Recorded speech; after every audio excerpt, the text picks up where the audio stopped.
And with me today, I have Mark Divine, who's the founder of SEALIFT, an unbeatable mind, and the Mark Divine Courage Foundation for veterans suffering from post-traumatic stress. And he's also a retired Navy SEAL commander, a New York Times bestselling author, and coach to elite performers. The Mark Divine Show covers a wide range of subjects featuring global change agent guests from all walks of life. And the show focuses on physical, emotional, and spiritual growth, elite performance, as well as flow and resilience. Mark's mission is to inspire 100 million to a path of integration based on the unbeatable mind system in which he has developed and trained special operators with stunning success. The system of whole person vertical development is now taught to executives and corporate teams, professional sports teams, and other professionals seeking elite level performance. Welcome to the show, Mark. It's an honor to have you here. Thank you, Anu. Ah, I love amazing. that introduction is a little bit long and detailed, but it's, I guess, comprehensive. Thank you. Yeah. But yeah, I mean, I'm excited to hear more about everything that you're doing. I mean, the fact that, you were obviously a Navy SEAL, it's All right. for me, that's just remarkable on its own because I know the amount of discipline and training that goes into becoming an actual SEAL. So it just reminds me of the Goggins. Yeah, David's an interesting character here, and he's got kind of one speed, 100 Yeah. miles an hour, no stop, no slow down. But is it quite relatable to what you had to go through as well? Well, the training is the same for all of us. I mean, what's different really is the makeup of the individual and whether you've got the emotional resiliency and the mental toughness to make it through. And like Goggins talks about, it really isn't about the physical aptitude. It's important, but that's like a prerequisite. Yeah. So the Navy SEALs have become kind of one of and they're not the only ones. Like the British SAS are phenomenal and SBS. But the unique training of the SEALs, in particular the Hell Week period, where we train around the clock for 6 days with no sleep, it is really kind of the ultimate character test. And it's not just the way you would think, right? Because most people think, oh yeah, it's just character test of who's the baddest guy in the world, who's the toughest, who's the last man standing, and it is not that at all, actually. It's a test of who can be an exceptional teammate, right? Which means you have to, if you go in there and you're all about yourself and you are strong enough to be the last man standing, at least these days, chances are you won't make it because you're not really being sensitive to what your teammates need. And we say in the SEALFIT program, take your eyes off yourself and put them on your teammate. And that's really where you gain your strength. And so it's kind of an inverse relationship. You gain your strength by not paying attention to yourself, but by paying attention to others. That's one of the reasons the SEALs are so successful. Wow. And that kind of goes against everything that we're being taught, in personal Sure. development, to That's self-love, right. and it's all about ourselves. Right. It's, yeah, I just think it's, It is a conundrum. Like with Unbeatable Mind, I talk about two overarching principles that are actually that overlay each other. One is self mastery, right? And so we have to work on each other, work on ourselves every day to master ourselves. And some could say, well, that's very selfish because you're spending all that time. Like for example, I have an elaborate morning ritual, and I don't take meetings before 10:30 a.m. And so and people could say, well, that's very selfish. That you get to spend all that time, or you spend all that time on yourself. And my response is actually the most selfless thing to do because if I don't do that, then I'm not showing up with presence. I'm not showing up, with an open heart. I'm not showing up with a clear mind. I'm basically not showing up at all, right? In terms of being a whole person and being able to bring my gifts to the world. So self mastery is actually one of the most selfless things you can do because it allows you to bring your whole self over time to the two relationships, and everybody benefits and the world benefits.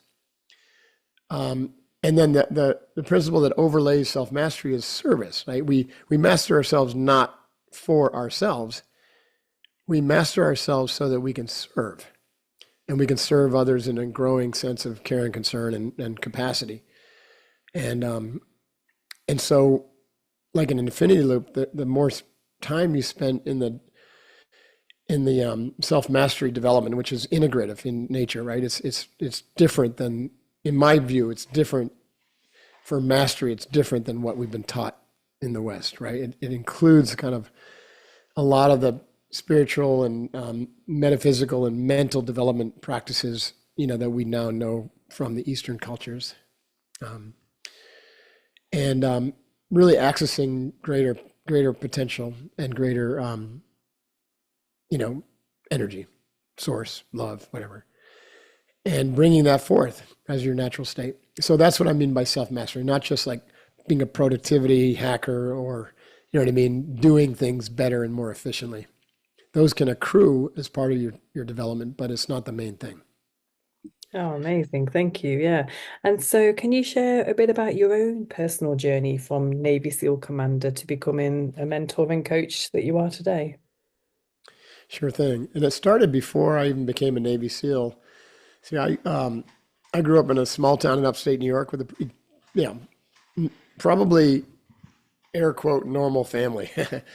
And when I say normal, meaning it's not uncommon that, you have a lot of trauma in a family environment, right?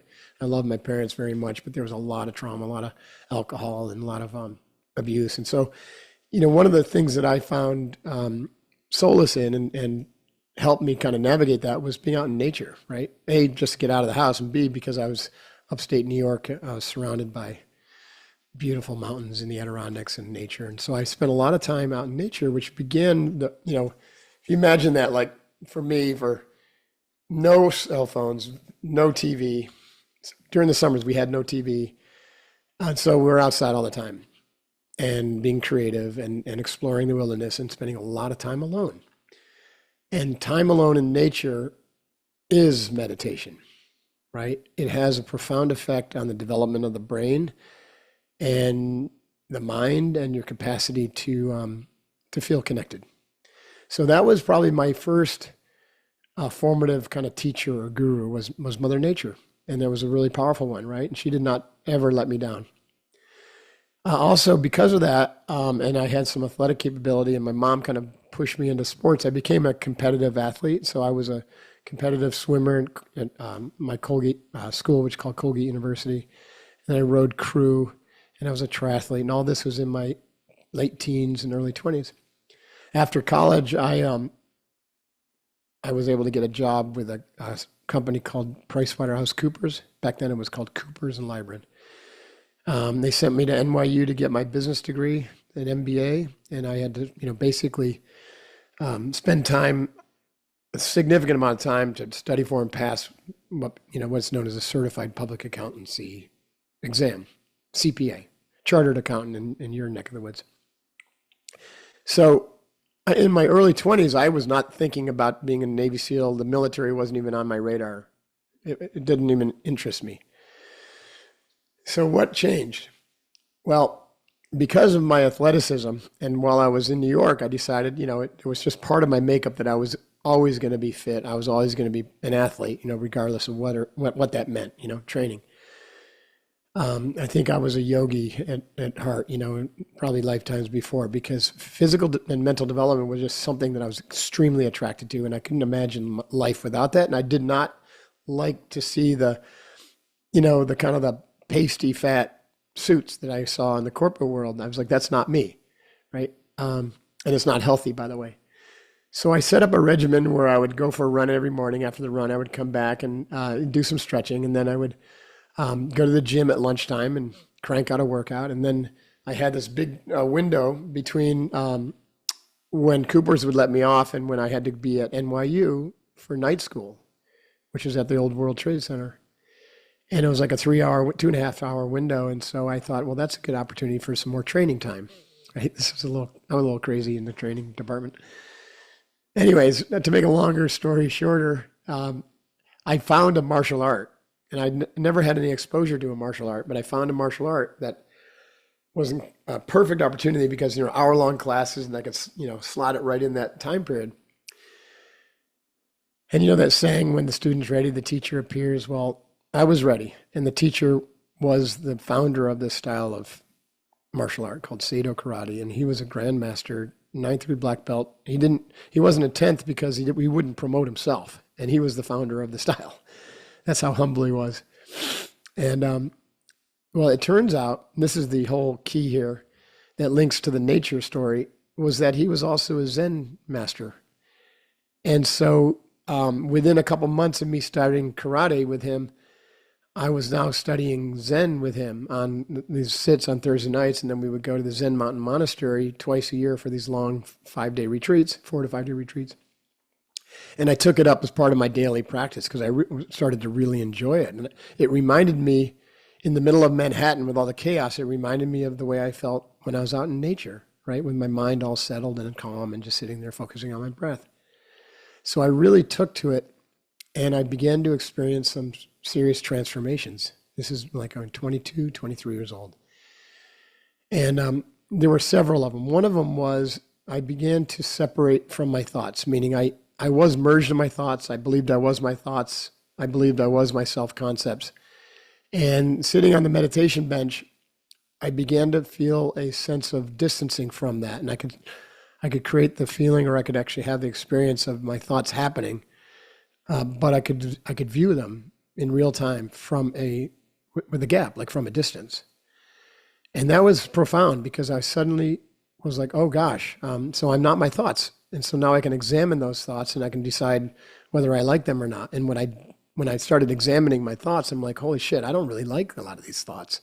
And I don't even think these thoughts are really me, including the thoughts that led me down to New York to be a CPA, MBA, make a lot of money on Wall Street, or go back to the family business. So like, these are thoughts that were planted in me. They're like, I felt like I was ambushed and someone planted all these thoughts, but they weren't mine. They weren't my true self. So then that led to the second major discovery is like, okay, well, if that's not who I am, then who am I? Right? Which is exactly like where Ramana Maharshi with his Jnana Yoga tradition, he says, asked you to ask that question, who are you? I mean, I had never heard of him.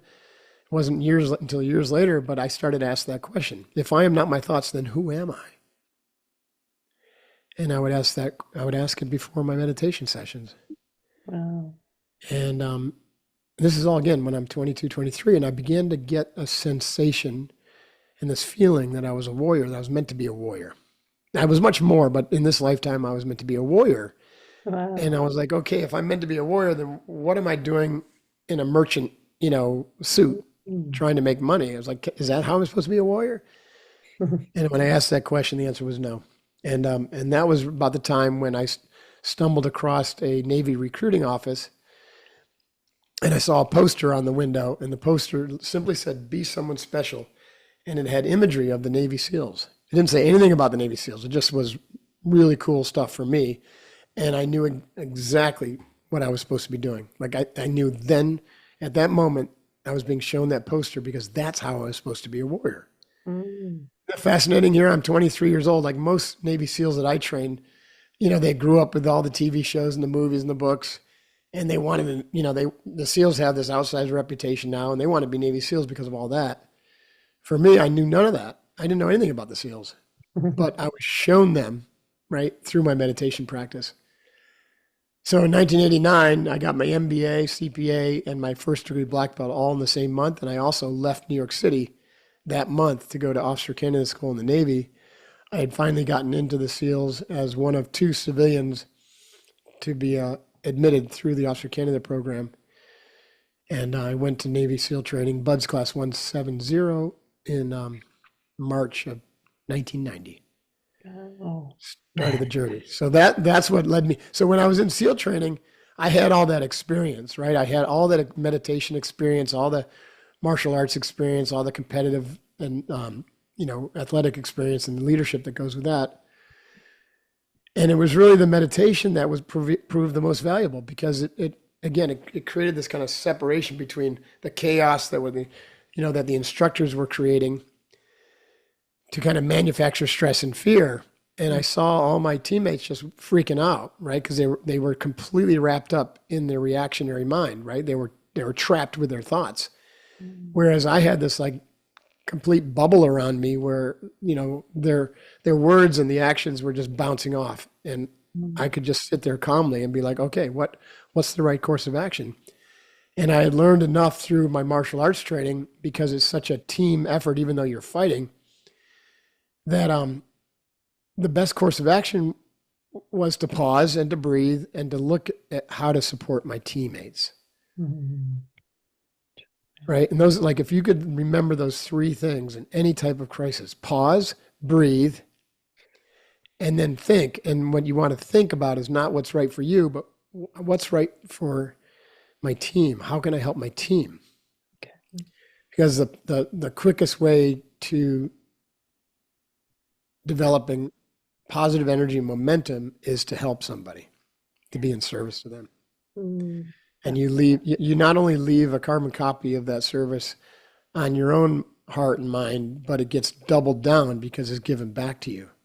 Yeah. So it's way more powerful than just thinking, how do I get myself out of this, right? How do Mm. I, and that all the other students were thinking about themselves. Mm. And we were organizing a small crew, small teams called boat crews, which is, I think, 7 people, the 7th being the officer, and that was me. And so I trained my boat crew, or through example, I think we all just started taking care of each other and supporting each other. We were a unit, Yeah. and we all made it. So that was a really formative experience, because out of 185 hardcore guys who started my SEAL training class, only 19 of us graduated, and Yeah. 7 of the 19 were my crew. And I was the honor man, the number 1 graduate. And I really attribute that success to not, to the meditation practice. Wow. So it really inspired me to learn more, and to really go deep into, like, how do these practices of breath work and meditation and visualization and contemplation, Mm. concentration, how do you develop the mind? And then that led to, like, how do we develop the whole mind and the heart, and bring these capabilities forward as leaders. And Mm. that's what led me to teaching other SEALs, and also now executives and leaders. Yeah. Very interesting. So do you think that it's kind of meditation and really going within, do you feel like that's what sets the the top percent apart from everyone else? Well, I think in this coming age of volatility, uncertainty, complexity, and ambiguity, exponential technology, um, where trust is, as we know now, we see with the elections and whatnot in America, and Mm. probably over in Britain too, where trust has almost been sucked completely out of the system, Yeah. right? People just don't trust government anymore. They don't trust science. They don't trust health. And so doing the same thing that got us there and expecting different results would be the definition of insanity. And what got us there was linear, constructive, cause and effect, rationalistic, materialistic thinking, devoid of heart, Mm. right? Devoid of the pause. It's all yang energy, all hard, do, accomplish, get this done, build it, and they will come attitude. And that worked a little while, worked for a bit during the industrial age. And now it's starting to kind of show that that's an inadequate solution going forward. It's incomplete. It's Yeah. missing the yin energy, the receptivity, the creativity, the spontaneity, the pause. It's missing the pause. Mm. So, for leaders, it's easy to just keep going and doing the horizontal development, which is like, okay, let me figure out how to do things better and more efficiently. Let's add some new communication skills into my toolkit, maybe figure out a better way to do strategy. Oh, we got to be agile. So let's speed up our planning. And it's all the same stuff, just done a little bit with different words. And they're going to get the same results. And what I'm suggesting is that in order to change the results, you got to change who you are, not just what you think and what you know how to do. It's metanoesis. You got to change your mind. You got to transform your mind. And what do we have to we have to transform our minds into whole mind instead of like this split mind. Whole mind is when you are. There's a couple ways to look at it. One is that you're operating with your whole body mind, right? Because we now know the heart is part of, has neurological processing as well as the gut, and they're communicating with us constantly, but we're shut off from that communication, especially men, because we don't train it.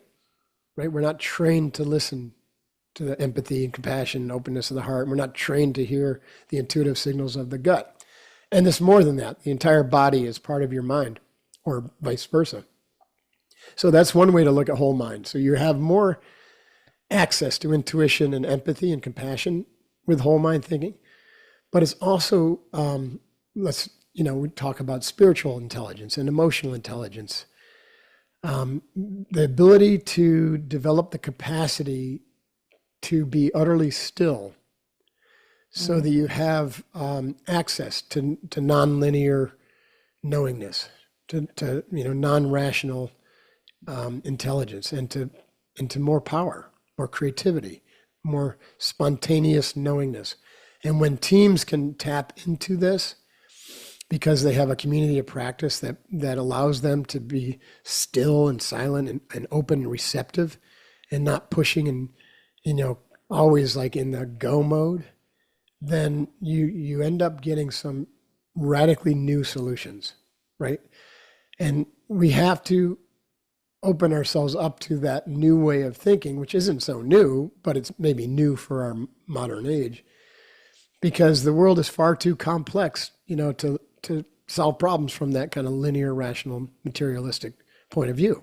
Yeah. This is why we're seeing, I believe, such a breakdown in like these political structures, because on the one hand, you have people who are so steeped in the linear, materialistic point of view, and they believe that everything that can be controlled and everything can be known by experts and solved by experts. And so there's these people tend to really believe in and push for centralized solutions to really complex problems. And the most extreme examples that you get are the communisms of China and Russia, or, some of the awful consequences that happened with that. Right. Yeah. And it would happen again if that happened, if that push for like a global totalitarian government works, it's impossible that it could lead to positive results, because the world is far too complex for any bunch of people sitting around smoking cigars in a back room to figure it out, even if they're all got PhDs from Oxford and Harvard. So we need, so wisdom tells us that decentralization and allowing the brilliance of the crowd to solve things always ends up with more creative and surprising solutions. And that's how nature works anyways, right? So be more aligned with nature, being closer to the earth, being closer to local solutions. I love that saying that was platitudinous, but it said, think globally, but act locally. But we can have, what it means by think globally doesn't mean like to have like one global solution. What it means is to have global care and concern, but to act locally, because every locality, is an ecosystem that needs its own tending to. Yeah. Yeah. So I call this development vertical development, because when you do when you combine that hard and soft, right, or the integration of training the mind and the emotions and your spiritual intelligence and bringing it all together and into that reintegration, then you have an elevation of consciousness. You're letting more conscious light through. You're accessing more of what I would call your natural state, which means you're going to have greater perspective, more inclusiveness, more care and concern, greater compassion. And that directly translates into much more effective leadership abilities, as well as problem solving. So we want to do vertical development, which is the type of development that evolves you as a person, not just gives you new skills. Oh, fantastic. And so have you already spoken, like, are these the core principles behind Unbeatable Mind? Yes, Oh, they are. Yeah. So Unbeatable Mind is the core philosophy or / methodology that I've developed and refined over the years, starting with training Navy SEALs and then leading to corporations and executives and entrepreneurs. And it's a living program, meaning it's being refined all the time. Like if something doesn't work, can it? If something better comes along, we'll look at it.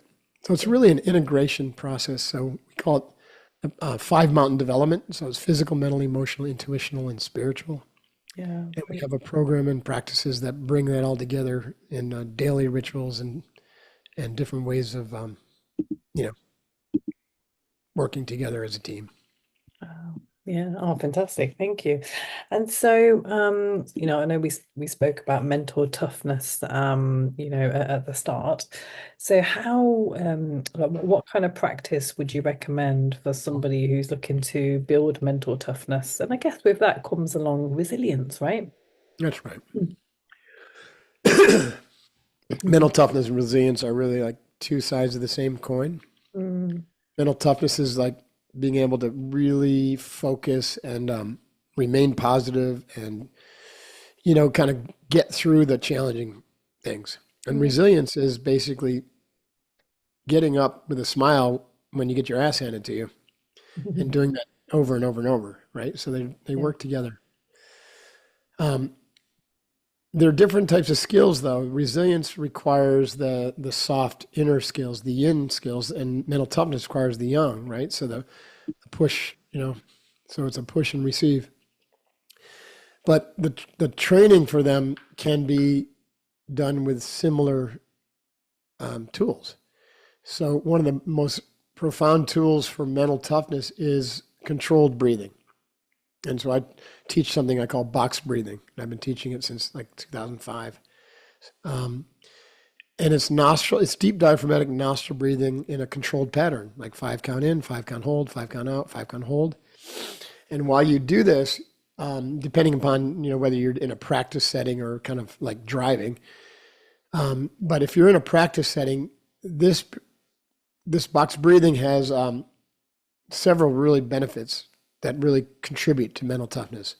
First is the arousal control and down regulating your nervous system, right? So if you're triggered into fight or flight, your sympathetic nervous system is activated and you're going to have all those hormones like, adrenaline and epinephrine that really jack you up, and cortisol, right? These things that are uncomfortable, but, help you focus, run away or hide. Well, um, people are in the state of hyperarousal now for really non-harmful reasons, right? Because they're late to work, or they got time pressure on a project, or they're overcommitted, or their boss just dumped something on them or said something mean to them, and so we're just constantly jacked. Even the pace of life keeps you jacked. And so box breathing as a daily practice, I recommend 20 minutes in the morning, 20 minutes in the evening, can have the profound effect of down regulating your nervous system and getting you back into homeostatic balance. And that right there gives you that fighting chance to stay in control, right? When you need to be in control internally, right? Which is another kind of metaphor or example of mental toughness, is someone who can, calmly face a really challenging situation because they're in control of what they can control, which is their mind. So if you can control your breath, you can control your mind, and that's the core practice. But it goes beyond that, because at least the way I teach it, I teach you to really focus quite closely on that box pattern. Like eyes closed, you're watching it with your inner eyes, you're feeling it, you're feeling the sensations of each phase of the breath. Each one has a unique aspect or unique quality to it. The inhale and the hold, and the exhale and the hold. And so, and then you can even add a mantra to it or some imagery work, which then, you know, changes the quality of the energy. And all of it really holding your attention, holding your attention, holding your attention, which is a which is the practice of attention control. So the down regulation and stress management we call arousal control. So we're controlling our arousal response. But now we're also learning how to control our attention, right? To be able to focus on the right things and not be as distractible. And the longer we're able to hold our attention on the box pattern when we practice, then we're gathering up our mental powers and we're developing concentration power. So we have three things: arousal control, attention control, and concentration accruing from this very, very simple practice. And all of these skills are directly relatable to your ability to stay focused and calm and have a clear head under pressure, which is really what we're talking about when it comes to mental toughness. Oh, amazing. Yeah, thank you. There, that Of really course. does explain a lot. And also SEAL Fit as well. Um, So what exactly do you do in that? Well, SEALFIT is really the business I started in 2006. The way it came about is I had transitioned off active duty, stayed in the reserves, in the SEALs, and which meant I had a lot more time. And so I started a business and I was recruited to, based upon some of the success I had in the SEALs, to start up a nationwide mentoring program for Navy SEAL trainees. And it was a government contract. And I set this thing up it was a huge opportunity for me. It was like a $10 million contract. Wow. And I set it up. I had 36 former Navy SEALs out in all the recruiting districts across America. I visited every one of them in person. We set this whole thing up and we just knocked it out of the park. But I was a really small company. In fact, that was my only contract.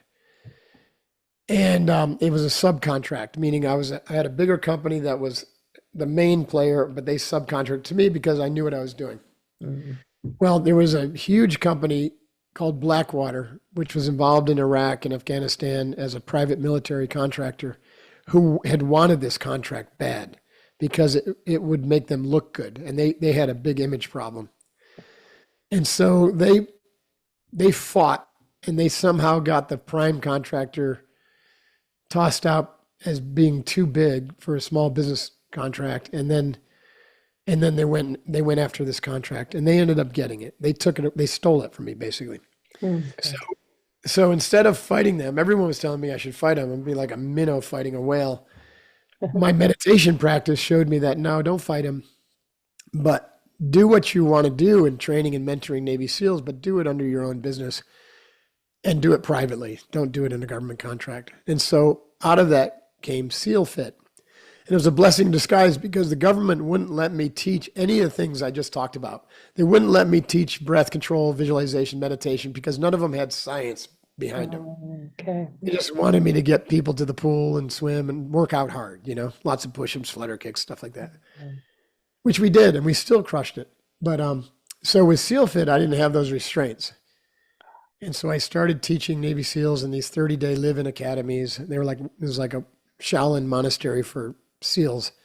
And we trained from early morning to late at night, around the clock, 7 days a week. They had one day off in 30 days.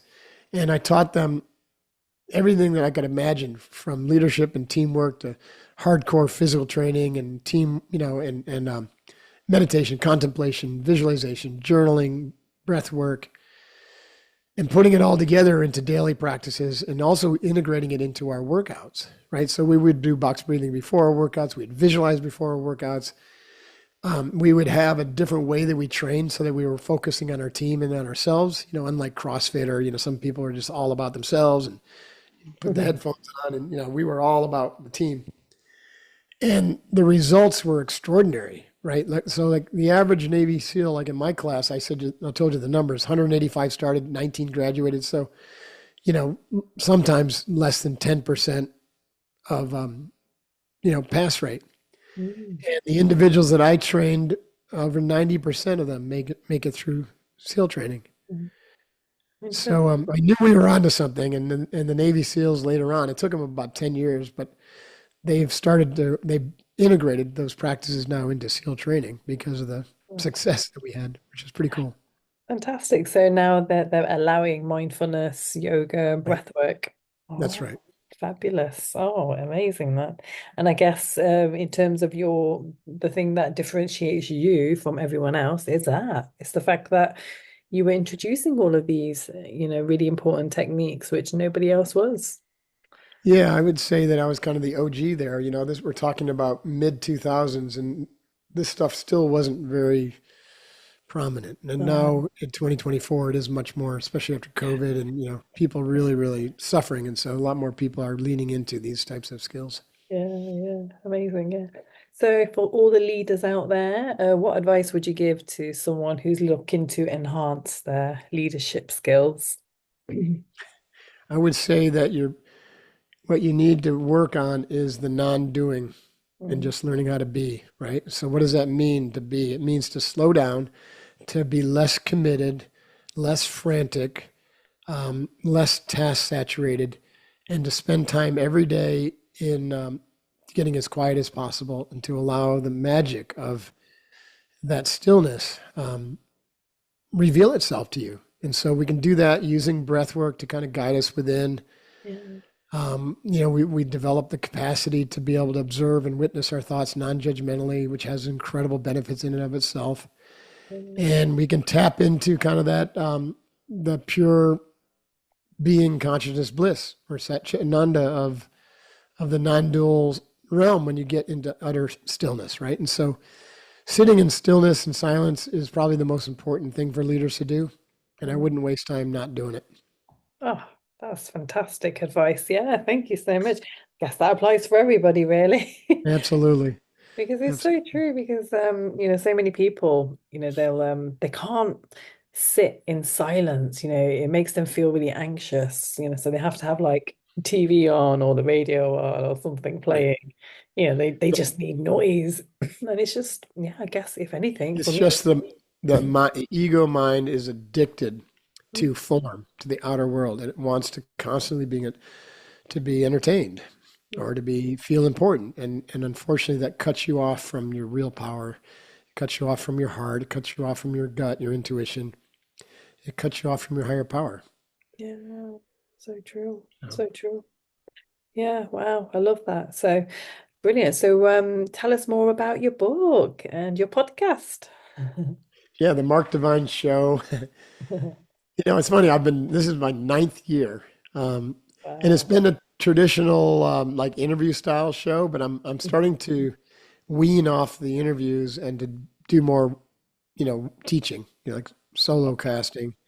Mm. I went into studio. I would like to do more in-person guests, but also just me just talking to an audience. So that's the Mark Divine Show. You can find it wherever, Apple and stuff.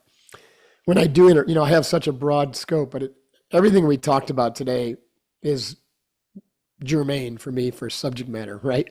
Yeah. Whether it's neuroscience or spirituality or meditation or Navy SEAL training, it's all interesting to me. Mm. And you asked about my book Uncommon, which came out in July of this year.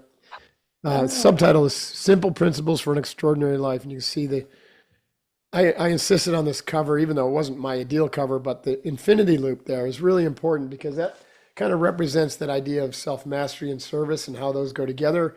Also, this idea of yin and yang, hard, soft, the field of potential versus performance, like mm, outer, inner, yeah. and how they link together. And and Westerners have been really biased toward action, toward the outer. Mm, And that's basically the whole focus of our conversation today. And so, Uncommon is really a treatise on how to become whole again, yeah. how to develop the skills to do the outer better, but also to really tap into that inner. And so it's broken into those five mountains I talked about earlier. There's a section for physical, why it's important to have a physically healthy body and brain, and really to motivate people to recognize that without their physical body, their mind is not going to be optimized. So if you want to do mental work, you've got to bring your body along for the ride. Mm, And a lot of people don't, they're disconnected. They live from here up. very true. Yeah. Yeah, so physical, mental, emotional. People are really loving that whole section on how do we really do the shadow work and overcome traumas and how important it is, right, to really progress on your evolutionary journey because it's the emotional traumas that generally hold us back. And then intuition, like what does it mean? How do we develop intuition? How do we listen to it? Um, And then, of course, spiritual, which is for me, in the way I approach it in the book, is really about understanding why we're here on this planet and what we're supposed to do about it, and the yeah. consequences of not uncovering that, which is Fantastic. suffering. Yeah. Yeah. Wow, that sounds fantastic. And yeah, I do. I really love your concept of the physical and mental health because they're so interlinked. And Right. something which I've found with myself is, whenever I train, it is for my mental health because I find, if I've got a sound mental health, which I get through training, Right. my body, it's fine. I feel fit and strong and healthy. Right. And yeah, there's just a massive connection, and you're right. I just feel like there's a massive disconnect with a lot of people as well. That's right. Yeah, Yeah. the quickest way to end depression and anxiety is to exercise and develop a really steady exercise regimen Yeah. and starting to feel good about yourself and getting all those feel good hormones that counteract the stress hormones and the cortisol and Oh, whatnot. very And true. then, we used to say in the SEALs where your body leads, your mind follows. So if you don't feel like it, then just start. And Exactly. once you start, even if you just start a process of just walking around the block and then take it a little bit further, you just start. Mm, And then your mind gets into the game, and then it's the mind that leads the body. So some days it's the mind that leads the body, and some days it's the body that leads the mind. And yeah. that's just another example of how interconnected they are. If not, you could make the claim, which I do, that they are the same. Ah, yeah, yeah. Right? We Oh, just kind of name them separate things, but it's not. true. Oh, So I okay. call it the body mind. Body mind. Yeah, I like that. Oh, wow. Amazing. Yeah. Oh, wow. And yeah, so I just feel like everybody needs to read your book to understand more. And I hope people can find the book on Amazon. They can find it wherever books are. But if you yeah, have the time to read it, I think you'll find it interesting. valuable. Yeah. How long I did do. it take you to write? This one was a 4-year process, and I rewrote it 3 times. Wow. I love that. That's your heart and soul that's gone into it then. Yeah, So, yeah. oh, that's amazing. Yeah, no, definitely. I just think it sounds very valuable. And so where can my listeners connect with you? Well, my personal website is markdivine.com, Divine. I'm of course on social media, LinkedIn and Instagram, Facebook at Real Mark Divine. Mm, Of course, the podcast is found at, you know, Apple or Spotify. so, mm, And there's a contact form on my website, info@markdivine.com, if someone needs to reach out to me for something. I do coaching, work with organizations. We have a lot of programs at Unbeatable Mind, and that website is unbeatablemind.com. So we got a great 30-day challenge, which is super easy access to get into learning some of the principles like box breathing and visualization. So that's a good program too. oh, fantastic. Oh, wow. So lots to offer. And so, Right. yeah, I'm sure my listeners will head on over and connect with you. Thank you so Thank you. much, Mark. It's Yeah. been amazing having you on. And wow, you're just full of knowledge and wisdom and just great insights. And yeah, really appreciate you actually sharing with us today. Thank you. Yeah. Thank you very much, Anu. It's been a pleasure. Yeah, no problem. And that's all we have time for today, my beautiful listeners. And I look forward to the next show. Take care, my friends.